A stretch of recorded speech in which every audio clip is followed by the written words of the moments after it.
Well, Doug, thank you so much for that very kind introduction. I just want to offer, Doug, my heartfelt congratulations on taking on such an important role in leadership at the Edmonton Chamber.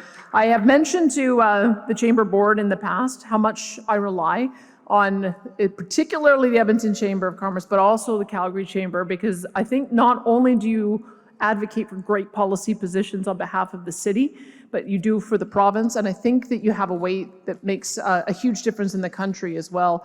I've probably shared this with some of you before, but the notion of economic corridors was first introduced to me by your former Chamber President, James Cumming, and it stayed with me all these years, and you probably saw that our Transportation Economic Corridors Minister a few months ago signed an economic corridors agreement with Saskatchewan and Manitoba, so I just want to give credit where due. You guys have really given us some great policy ideas. I'm looking forward to Doug being in this role so that he can give us a whole lot more great policy ideas. I would just say that the Chamber is lucky to have someone like Doug who knows Edmonton front and back with his decades of dedicated public service and leadership, and I'm looking forward to working with him to ensure Edmonton and the whole capital region remain a place where anyone would want to build and grow a business and raise a family. I should mention, because there are a lot of politicians in the room and a lot of new faces after the last election, so I wouldn't mind if I could just introduce you to some of the members of my team, and I would ask them to stand as I mention who is here so that you know everybody is interested in having a relationship with the Edmonton Chamber. As I mentioned, my Transportation and Economic Corridors Minister, Devin Dreeshen, is here. Joseph Scow, who may be the most popular person in the room right now announcing Canadian Finals Rodeo, is indeed going to be in Edmonton in October of next year. We've got Dale Nally, Minister of Service, Alberta Red Tape Reduction and AGLC. We've got Nathan Neudorf, our Minister of Affordability and Utilities. Rick Wilson is our Minister of Indigenous Relations. Cyril Turton is Minister of Children and Family Services. We've got Justin Wright here, Cypress Medicine Hat, Brandon Lunty, Leduc Beaumont, Jackie Lovely, Camrose Wetaskiwin, Tani Yao, Scott Sir, Asir, Grant Hunter, Andrew Bochenko, Martin Long, Glenn Van Dyken. We've got Ron Wiebe, we've got Eric Bouchard, we've got Garth Roswell, and Nolan Dick, as well as Chantel de Jong. So we almost have enough people here that we could do a caucus meeting. So just give them a round of applause.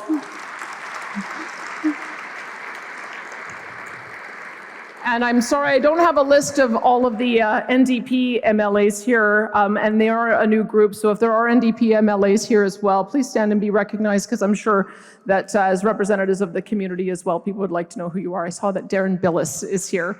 Yeah, thank you.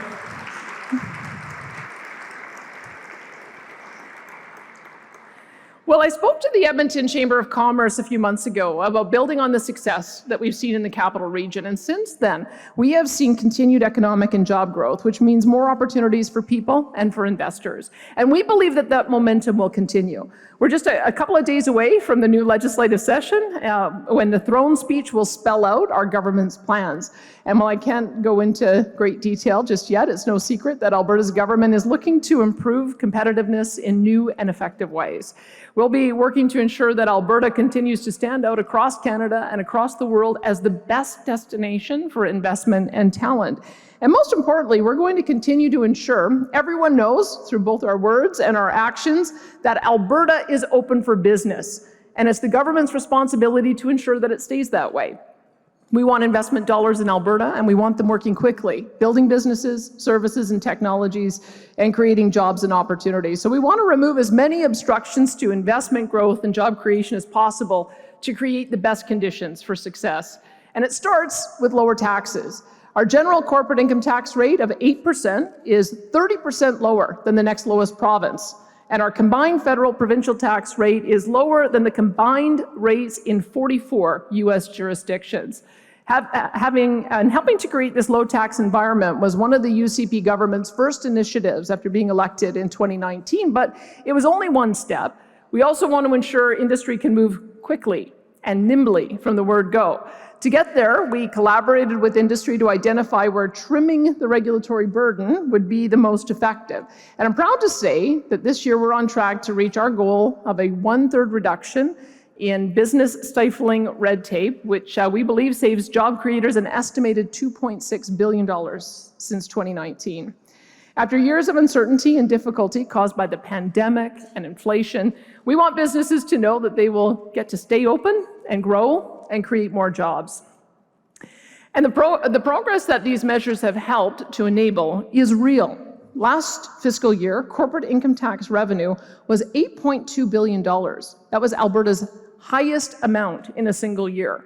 And this is good news for all Albertans because the sustained growth is enabling better funding of schools and hospitals and roads to keep up with the growing population.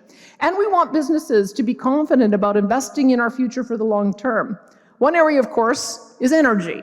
Alberta is Canada's leader in oil and natural gas production. And industry isn't just producing more, it's diversifying up the value chain to further process hydrocarbons. So we created the Alberta Petrochemicals Incentive Program to further encourage it. The program funds 12% of a project's eligible capital costs for any petrochemical facility using natural gas as a feedstock. And so far, we have approved more than $600 million in rebates for projects run by Dow Canada, Interpipeline, and Air Products. And I'm pleased to say that we have more applications in progress, representing nearly $36 billion worth of investment and more than 2,400 permanent jobs. But we're not only focused on growing our energy industry. To accelerate opportunities in our agriculture industry, Alberta's government also created a new agri-processing investment tax credit that was to bring us closer to some of the investment that we see in Saskatchewan. And we're working on similar initiatives for carbon-intensive tech, like carbon capture, ammonia, helium, lithium, LNG, minerals, and geothermal energy. At the same time, our tourism industry and all the sub-industries it supports is growing strong. Tourism spending has more than recovered from the pandemic downturn with substantial increases over 2019. So we are more than recovered from where we were in 2019. And economic forecasters, banks, and financial institutions expect that Alberta will lead the country in growth over the next 2 years. They recognize that Alberta isn't just open for business, it's by far the best place to do business. I do wish I could say the road ahead is fully clear, but there are still obstacles to our province's success, some of them, unfortunately, created by the federal government. Now, I'm sure you're all aware of Ottawa's proposed clean electricity regulations, and I do want to be clear always when I'm talking about emissions reduction. Alberta and Canada are united in our pursuit of carbon neutrality by 2050. Where we disagree is with the accelerated federal timelines for electricity, which will force rapid and risky changes to the nation's power grid by 2035, hurting our economy, reducing reliability, and making life more expensive for families. Electricity demand could double between now and 2050, and Canada's generation capacity will have to be up to 3 times greater in 2050 than it is today. So that's why forecasters still expect that fossil fuel demand will stay strong for decades, even with massive growth in renewables. Energy production is not the problem. Emissions are the problem, which is why government and industry need to help producers reduce emissions as quickly as possible. Ottawa's approach to emissions is rushed, reckless, and unrealistic, and as we've learned, unconstitutional, which I will say more about in a minute. The federal cap on all oil and natural gas emissions that is expected to be released this year calls for an arbitrary 42% reduction in emissions by 2030.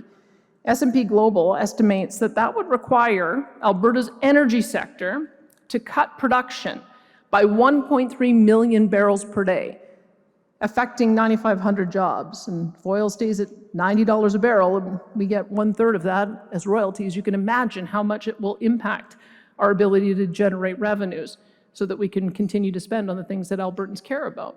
Meanwhile, we're still waiting for federal legislation to enable an investment tax credit on carbon capture, utilization, and storage. More than 2.5 years since it was first announced. We'll be announcing our structure in time for me to go to COP28, which is going to be at the beginning of December. Now, Alberta's not asking for special treatment. We need the federal government to recognize that parts of the country don't have access to low-emission power generation, like nuclear and hydroelectric, and we can't get to net zero as quickly and as affordably as others can. And that doesn't mean that we're taking it slow. We're actually moving a lot faster than the federal government. Alberta's government released its emissions reduction and energy development plan in April. And we're investing in technologies not only to help industry, but to produce fewer greenhouse gases and remove them from the atmosphere. We're making big investments in carbon capture, utilization, and storage in the billions of dollars.